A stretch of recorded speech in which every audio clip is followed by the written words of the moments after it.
रात्रि प्राय 10टा पुरी नरेंद्र पुष्करणी पवित्र चंदन यात्रार भौरी अवसर में चलता महाप्रभुंकर चाप खेल। पुष्करणी चारिपटे भक्ति श्रद्धालुंकर खचाखच भिड़। हठात देवीघाट 10 निकट में हेला एक विस्फोरण।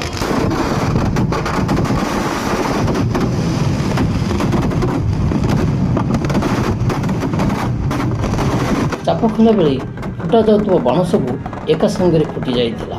आ देखु देखु बाणर निआं आसी श्रद्धालुंक देहरी पड़ीथिला।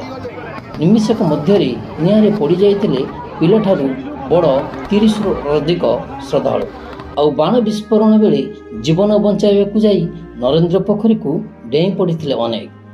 आ एई विस्फोरणर प्राय 30 रु ऊर्ध्व आहत विभिन्न मेडिकल रे चिकित्साधीन थिला बेले जड़े शिशु समेत 9 जनकर जीवन जाइछि।